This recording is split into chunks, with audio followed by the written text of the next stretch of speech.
Hello, I'm FE8 and welcome back to my Fire Emblem The Sacred Stones Ironman Randomizer with 10% crit on all of the weapons. It is time to move into the dreaded Darkling Woods. I have a lot of preparations to do, so it's very likely that I'm going to speed things up considerably.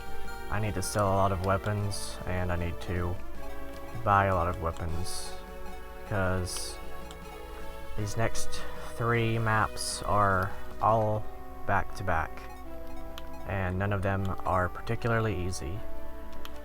So I will go ahead and start doing that, and I will see you when I'm done with all that.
Alright, I believe it's finally time to begin, after a solid 10 minutes of preparation. Oh boy, here we go.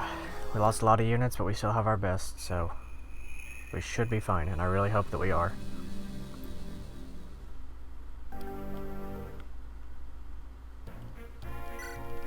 Alright, so obviously everyone can come along this map, but I'm going to bench quite a few people. I'm going to actually bring along Joshua. I kind of thought on a little bit, might as well. He can actually do some magical damage, I guess. Maybe Sally could come along as well, but other than that, I don't really know. I guess I'll let Sally come along.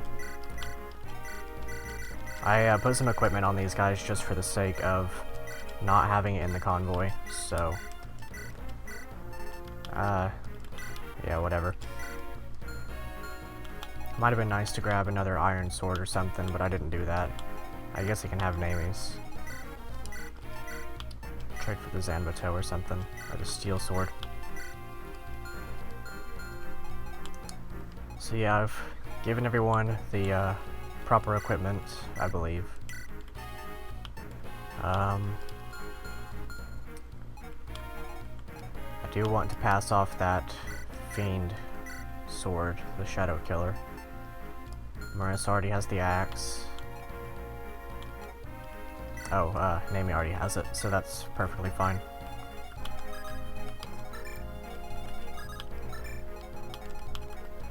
But yeah, as you can see, my army is pretty low on troops right now. So I have completely, I've come to terms with the fact that I'm not going to be going through Bonnie or Lagdo. I'm just going to end it whenever the run ends. Whether it be on this map, the next map, or after I kill the boss, whichever it ends up being. There are a lot of promoted enemies in this map, and there are some Shadow Shot Arch Moguls floating around, these three right here. They never move. Okay, so I guess we'll start off with just throwing Marissa up this way. Or maybe not. Or maybe yes.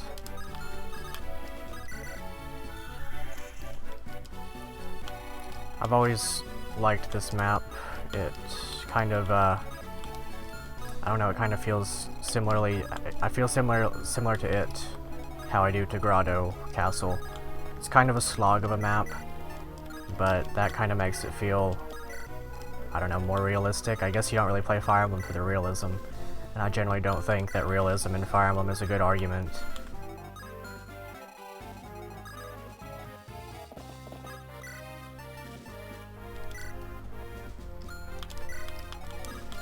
I guess it doesn't matter if I try to avoid this guy or not, because getting him closer will be helpful, most likely. But I don't want to be attacked, because I think I have a restore staff in the convoy, but I don't have it on any of the units, any of my units right now. Yeah, I still got one. Yeah, Reva's gonna be terrifying. I wonder if his stats, I mean his stats usually go up between these two maps, but in the Japanese version, all of his stats almost are capped out, so I wonder how close he'll look to that given how close he was the last time.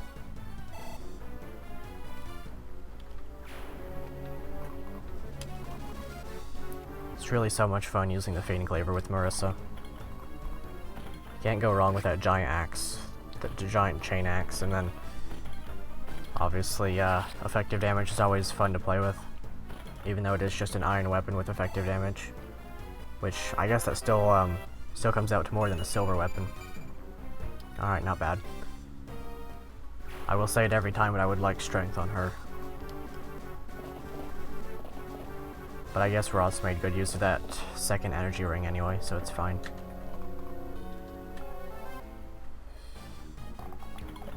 Dodge tank. I've been pretty excited for this map. It's been quite some time since I last recorded, just because I had so many issues with the last recording and, you know, how it kind of destroyed itself twice. Okay, he should dodge this, but if he doesn't, that's completely okay. But that's even better, of course. Now, one of those, Meludons, or whatever you call them up here. Melduin. This one has a... oh, no, this one up here has a Sword Slayer. So I do have to be careful for that on the following turn. But for now, it's fine to just, run through this one. I guess I'll Brave Sword it. Because like I said, I'm not going through Lagdo, so I'm not going to really have a strong need for this equipment. Might as well use up the best of what I've got now. I had been a little bit too, careful with conserving it before, because I thought that I was going to be going a little bit farther, but I have, as I said, elected not to. This could be a kill if it's a crit, but it's not.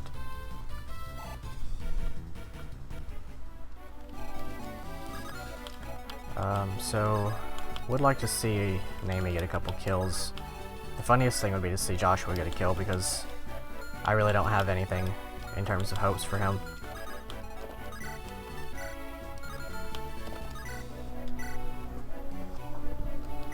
Yeah, Fiend Cleaver and these types of weapons are super fun.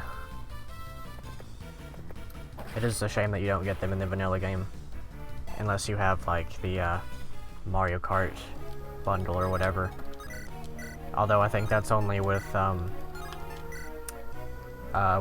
Emblem 7.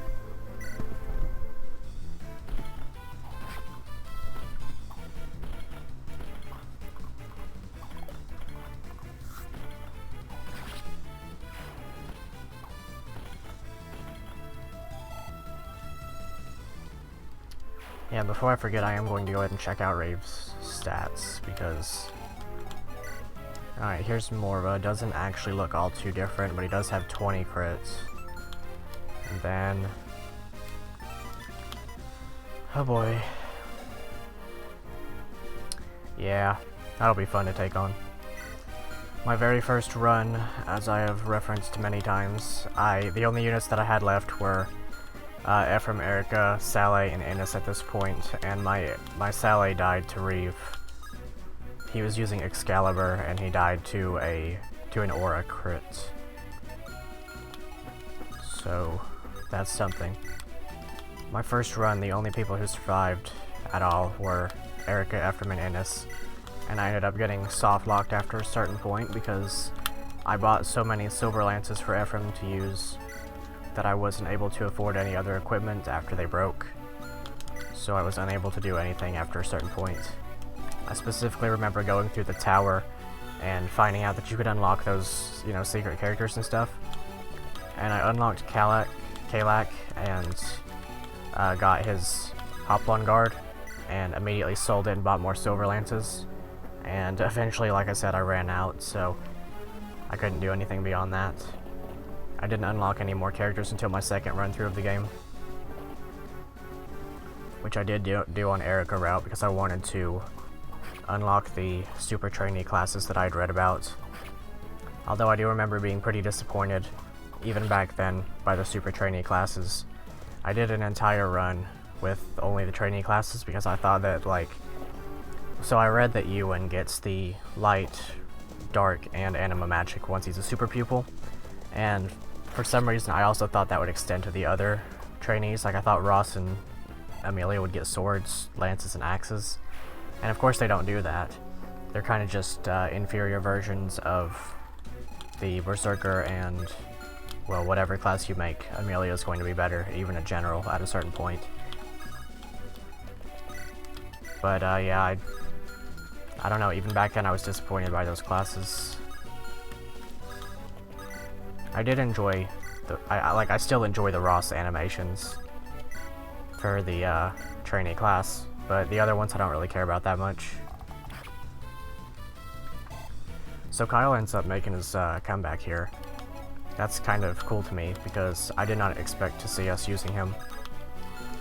But I do enjoy Kyle, so I am completely fine with this turn of events. Well, not completely fine, but relatively fine. The trick will be not getting him killed, because, yeah, he's kinda not meant for anything other than just chip damage. In fact, I might have been a little bit hasty in placing him this far out, but I did so nonetheless. So I'll throw a hand axe with Ardor and then dance. I'll actually throw a javelin just because I want to see this animation. Can't go wrong with the sprite animations. Every one of them has some amount of greatness to them. Okay, Kyle will come under attack from this one, so I will trade over his killer bow, no, brave bow, and then javelin this guy.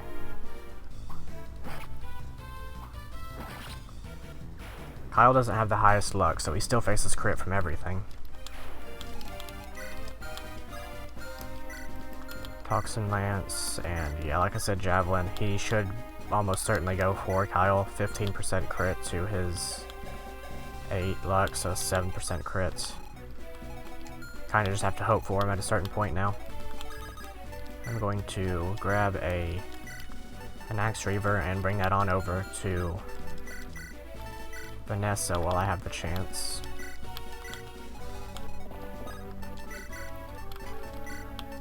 Guess we'll swap over the Killer Lance, Silver Lance for now or something. And I will probably end up breaking the Seagleaned, and then also breaking the second Seagleaned, because I want to use up all of my legendary weapons. Because they're just so much fun to use, and you don't really get to use them that much if you're planning on going through the tower, and particularly Lagdo. Of course, I do need to conserve it a little bit for the following map, because Garcia is going to be my best bet for defeating the final boss if I get that far. Him and Marissa. Though Marissa does have much lower strength, so it may end up being Vidofnir Vanessa that does the job. But as for Ross, I still have plenty of Seagleaned left, so it's no big deal. And then everyone should be good from here. I guess I will place her here with a hand axe. Call it good. And summoning at this point doesn't exactly do anything useful for me, since I want to... I mean, I guess it does something here. I can prevent that one from going for Kyle at all. Completely mitigate the risk of getting crits. And we should be fine. I could use up that barrier some, but I'm gonna hold on to it for a minute. I always found it interesting that the Cyclopses use the Armor Knight movement sound, and it always made me kind of wonder if they would be effective, or if armor effective weaponry would be effective against them. Of course it isn't. I think that would have been kind of cool if it was, but of course they're not wearing armor, so it makes sense. But like these Meluduns, or whatever you call them, I really can't get that name right, they lose to Zanbato and other cavalry effective weaponry. But of course they are partially cav, because they have the horse appendages and so on.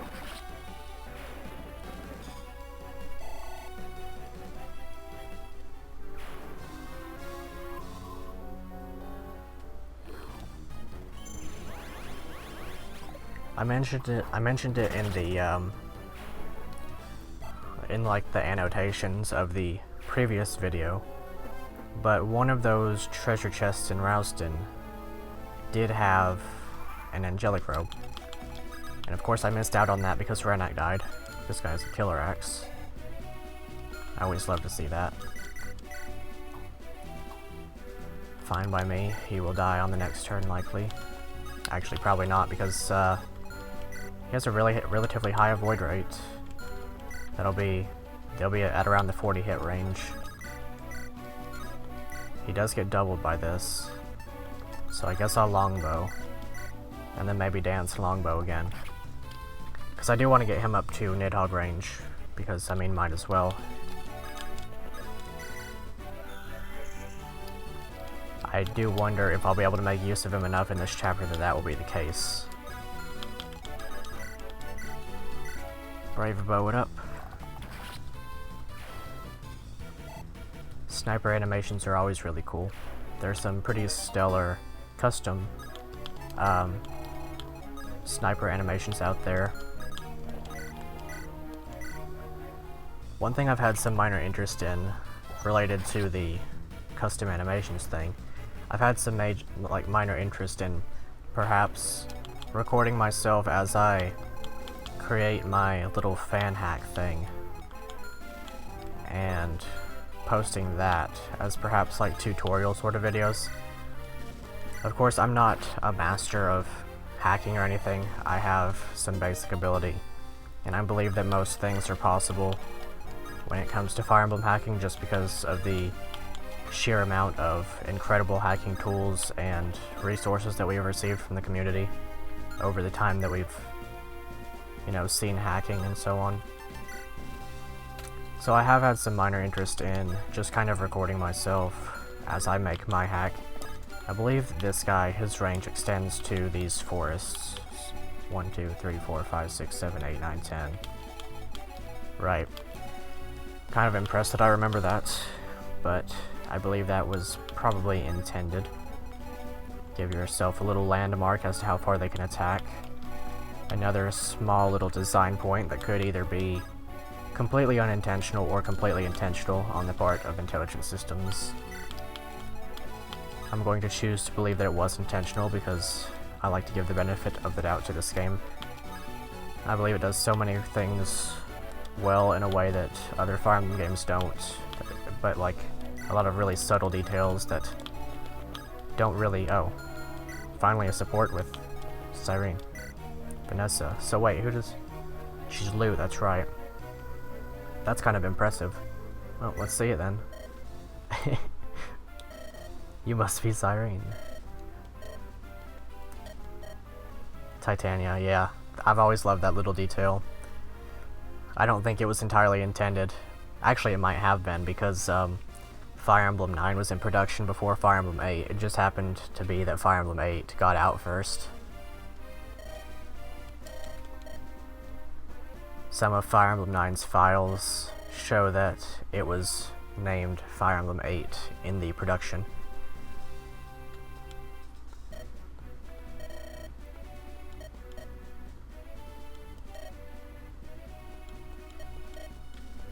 This is kind of interesting to see because obviously Lute is very different from Cyrene, but they are sisters ordinarily. Nice to meet you, Titania.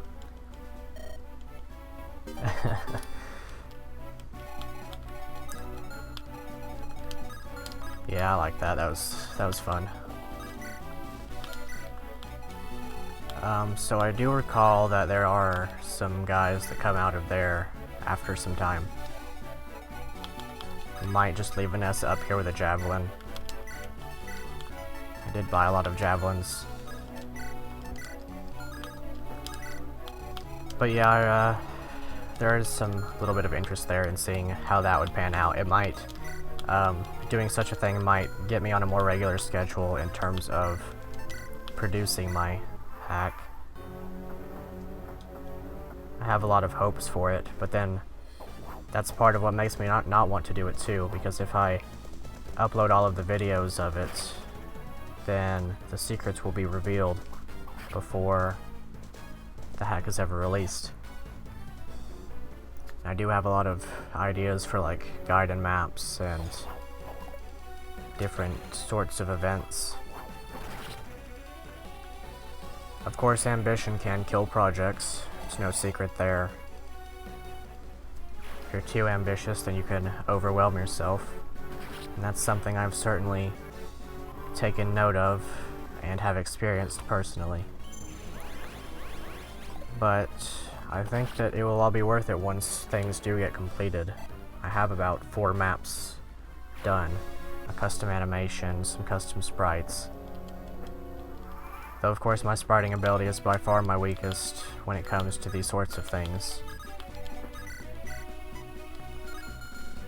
Spriting is incredibly difficult, and I have a lot of respect for the people who are great at it. Because it is something that I cannot get a grasp on. I have precisely one splice, well, not quite a splice, it's a pretty custom sprite. Like, very largely custom. There's just very minimal details in which it is not custom. But, I have very minimal hacking ability, or spriting ability, so I don't know, I can't really produce them at a rate that I'm happy with, I guess I would say.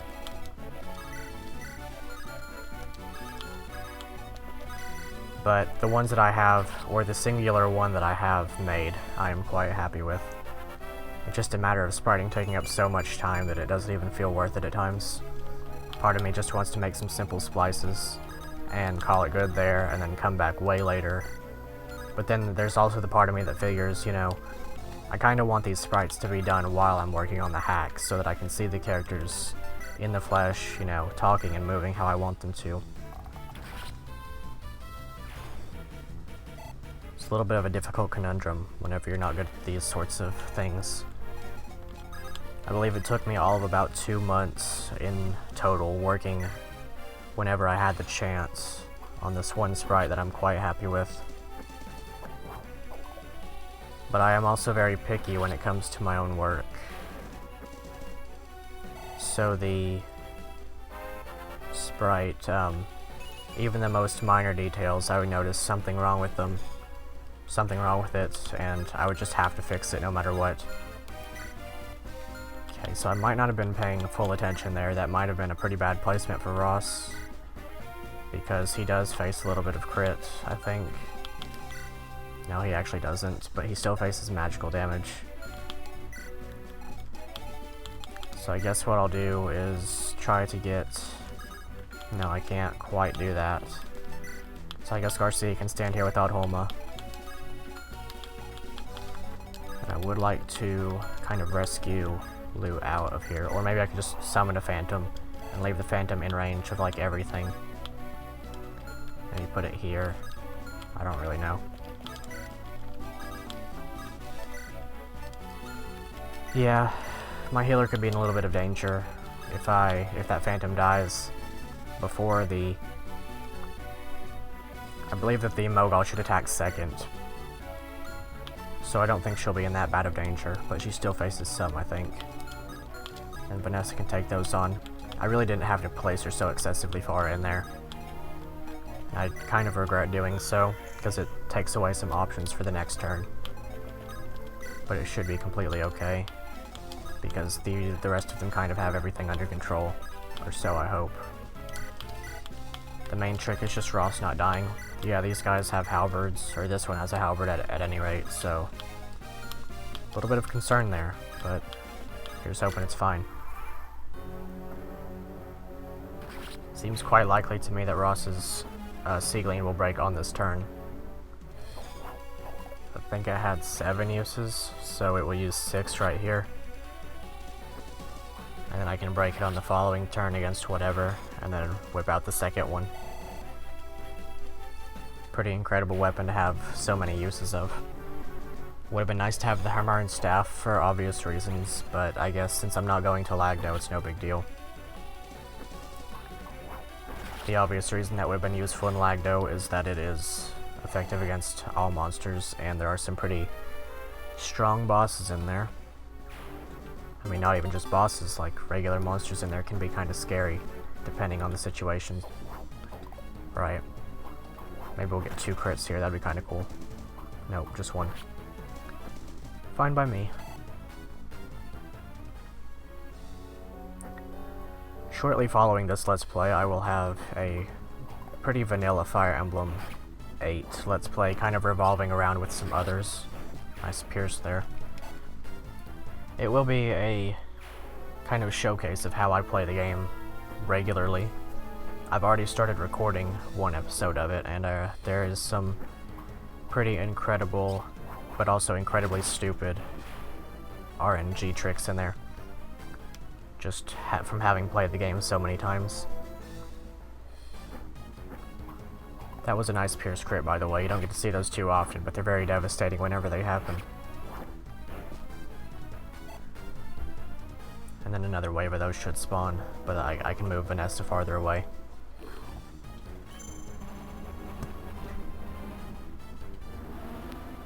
Of course, it didn't really matter if he got hit there, but I'm grateful that he didn't, because I don't have to waste a heal staff there. Not necessarily waste, just don't have to waste the turn on it. Because now I can use loot to attack, or not. So the maximum range on this guy is to right here, so there's where she will stand. Let's see, 6, 22. I have a really bad idea, and I kind of want to go for it. 13, loses 3, 10. He will get doubled and killed if he... it's probably not worth it. I would leave Kyle at range, but that's too much crit for my liking. Bulky Cyclopses. Axe Reaver, Steel Lance. I'll leave Garcia here. Maybe kill this guy. That'll be 28 times 2, not quite a kill. So Odd Holma it is.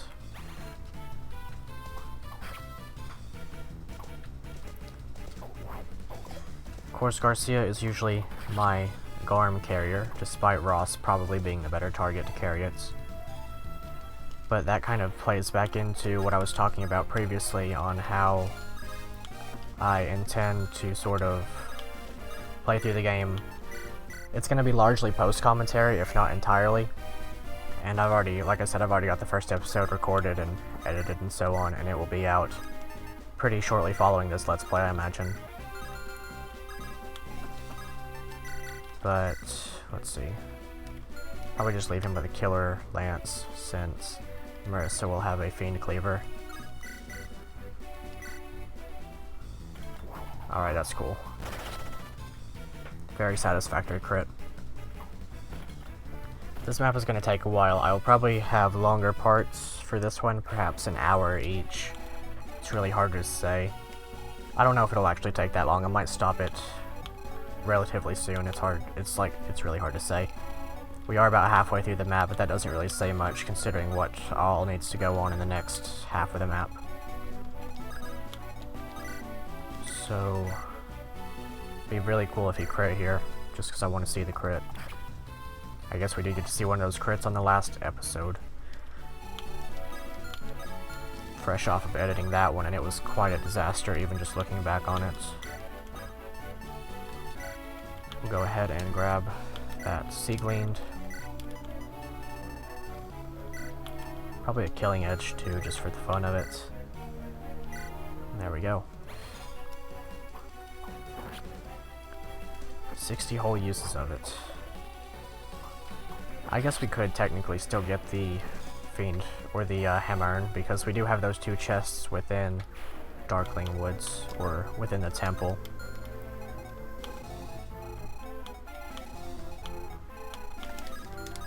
Let's see.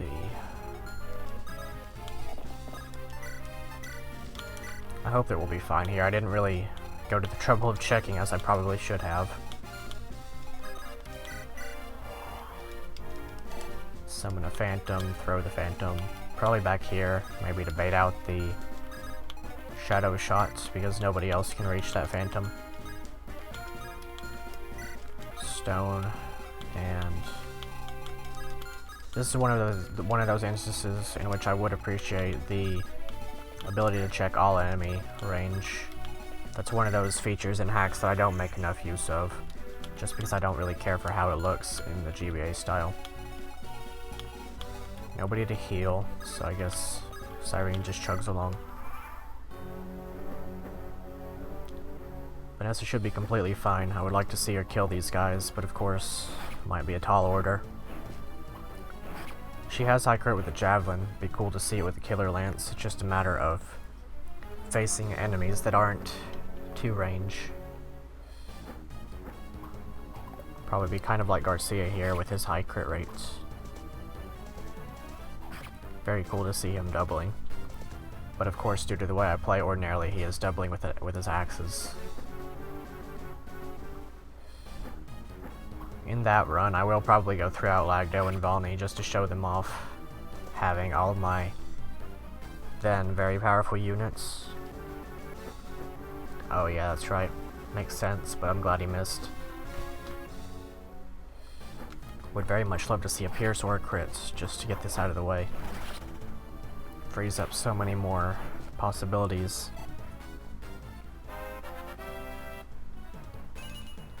Blink level up. Very unlikely occurrence, even though she has some stats that are capped. If a unit rolls a blank level up in this game, then the stats actually re-roll once, and then if they get another blank level up, then the stats re-roll again. And then if I'm not completely mistaken, it even re-rolls a third time. So she had to roll a blank level up 3 times there in order to actually receive the blank level up.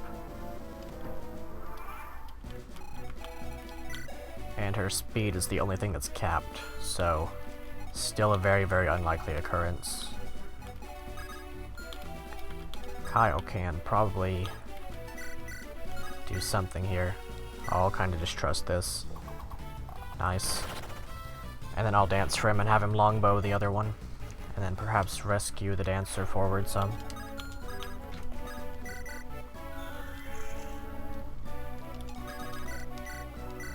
Hopefully it hits. Nice. Good guy, Kyle.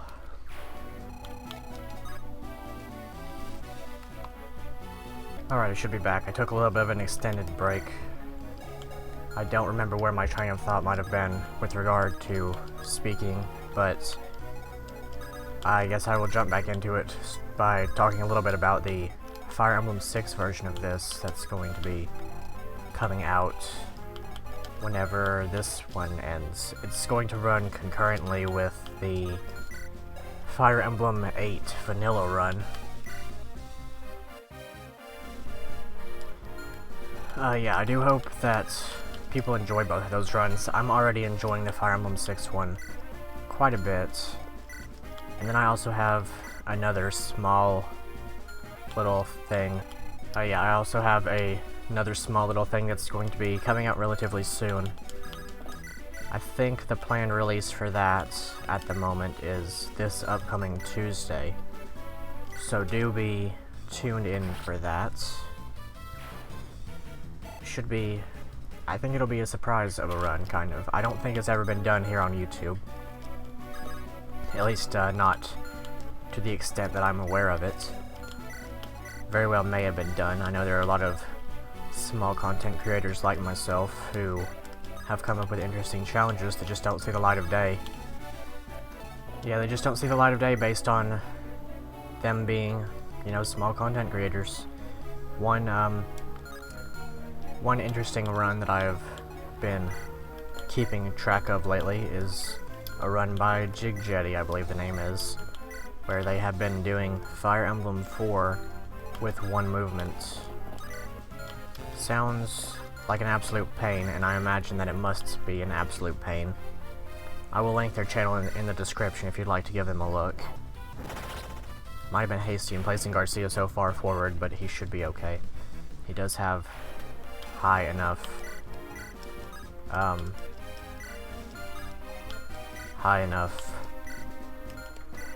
defense, I hope. I believe he'll be fine. And then, yeah, as I was saying, check out JBR. I hope that I'm saying their name right. If I'm not, then I apologize. Yeah, there have been a lot of interesting runs that I've seen floating around recently. Though, of course, I don't, truthfully, I don't interact with the Fire Emblem community that much. As of starting this YouTube journey, I have interacted with more people in the Fire Emblem community than I have in my entirety, or in the entirety of my time playing Fire Emblem. Probably should kill these guys before I get too far into that train of thought, because I will forget if I'm not careful. I don't even know if I can kill them. 30 damage, but she would possibly die on the retaliation.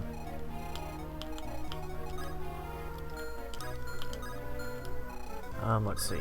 So Ross can kill one of them. Pretty guaranteed.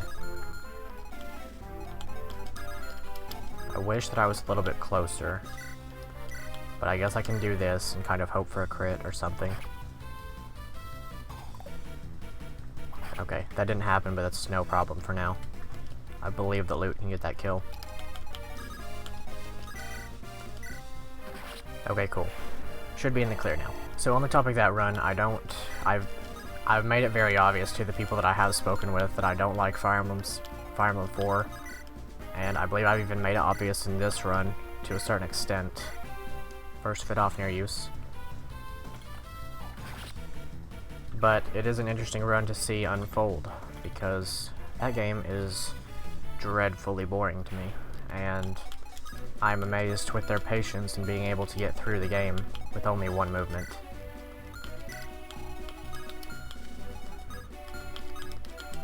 Let's see. So yeah, Garcia I hope will be fine. I will probably place a Phantom pretty close to him in hopes of soaking up something. Wonder what kind of Killer Axe. I wonder if Cyrene's Phantoms have a higher chance of spawning with a Killer Axe or anything.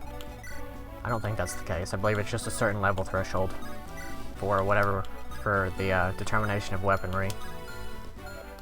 And these two.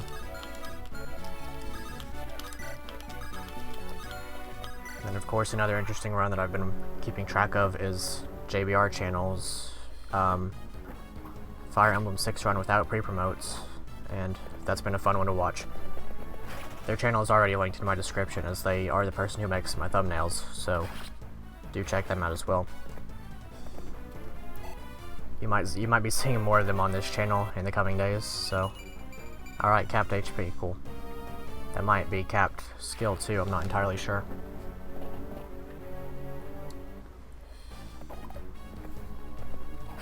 It is a good thing that the 2 range moves second, because if Garcia had been hit by stone at the start of this, he would have been in supreme danger, and there's still the possibility of him being in danger if these... Well, I guess not anymore, because the archers elected to move before the Gorgon.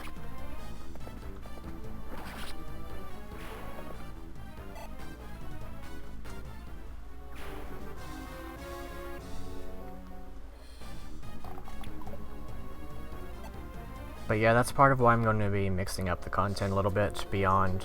Oh. Please don't get hit. Uh-oh.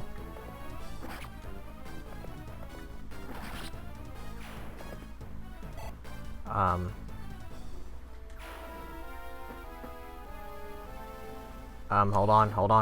No. He still has to face a hit from an axe. And a short bow. Hold on, Garcia. Hold on. No. Hold on. No. Don't do this, Garcia. Oh, boy. I was terrified out of my mind right there. I'm still terrified. I cannot believe how close I got to losing Garcia.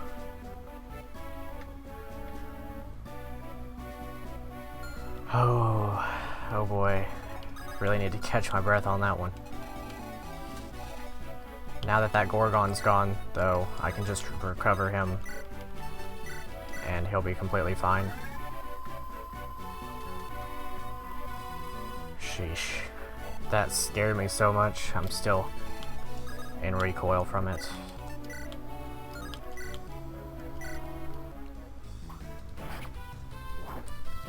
I don't even remember what I was talking about. That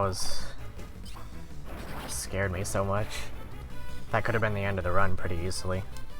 Because I don't imagine the rest of these people surviving one hit against the Demon King.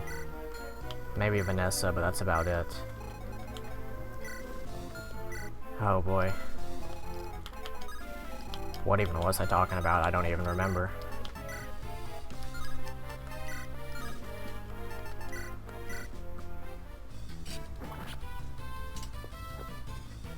Wow, silencer. Not often you see that, but with the Shamshire, here it was a 10% chance of happening. If it was a crit anyway. A 10% chance within the 40% chance. And a good level up to come with it. I should have moved my dancer forward while I had the chance, but I did not do that.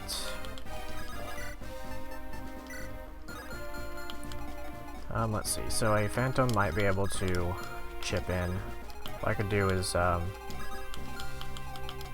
I'll kill this guy with Garcia. Use the killing edge just because I want to. And then following this turn, I'm probably going to make a cut. As in a cut for the next episode. Because I believe this is a pretty good halfway point. Actually, it's probably a little bit beyond a halfway point. Maybe I should just go ahead and finish the map all in one go or something. It would be a little bit of an extended episode. It's really hard to say. If I do make a cut, it'll probably be like right around here. So, I guess we'll see. Right, so there's that. Going to summon and see if a Phantom can't get a kill here. Maybe, question mark. I do want to attack the one that has the highest chance of killing the Phantom, so that I can summon another one. Okay, I guess that's how that goes. Okay, so... maybe I should just get loot out of there. But then I don't know how to get Naomi out of there. Sword Slayer will 100% kill loot. And the combination of the Archer and the Gorgon, or Death Coil rather, would also spell the end of her. So perhaps what I need to do is kill this guy, and then loot will die almost certainly if I leave her in range of both of these. I think I have an idea though. What if I rescue loot? Or rescue Naomi? Let's see.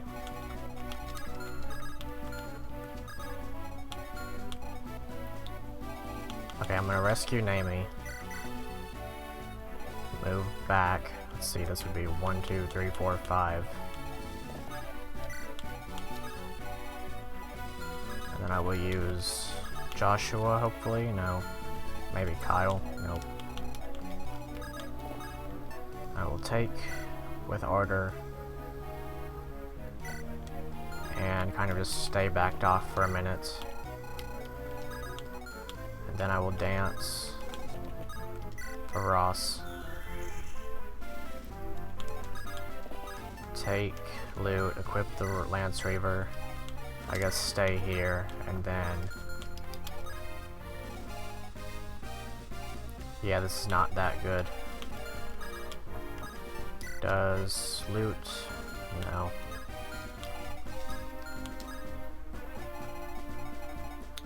I might have to let Joshua die here.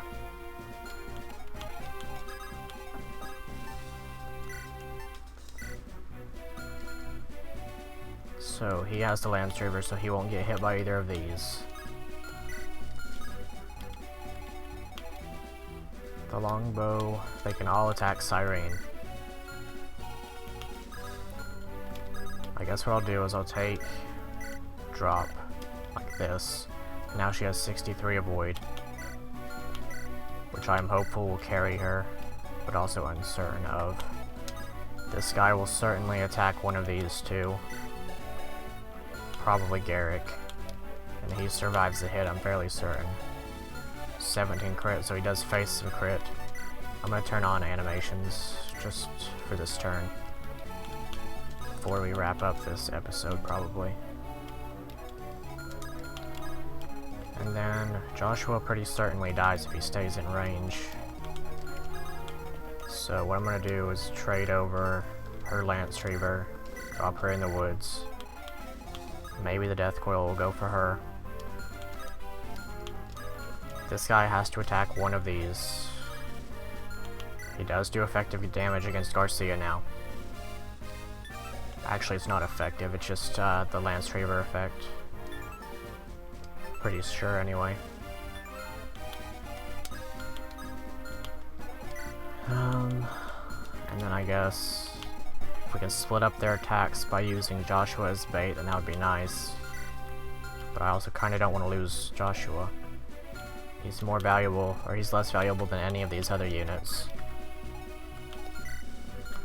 But he should go for Garrett pretty certainly. Then he will probably go for loot. And then he would also go for loot. So I'm gonna do this and hope that everyone survives.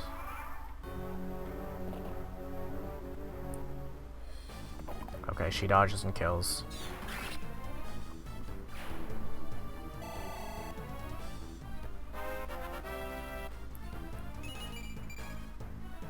Not awful. Another Sword Slayer for me. Really appreciate them, but they aren't going to be much good anymore. As I said, actually I don't remember if I said this or not, but I don't think they're effective against the whites.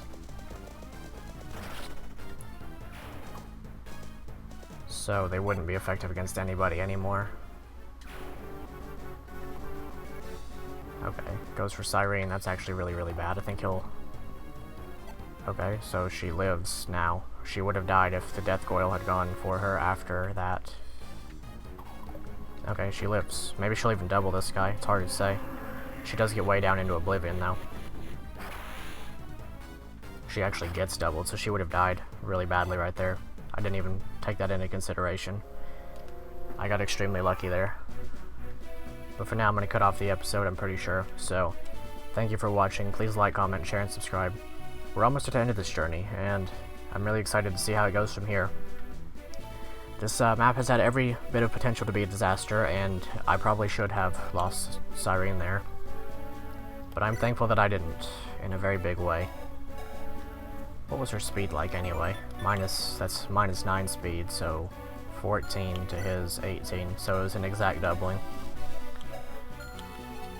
But yeah, do all that stuff, leave a comment, especially share the video, because we are getting to the end of this, and this video does sort of announce a few coming projects.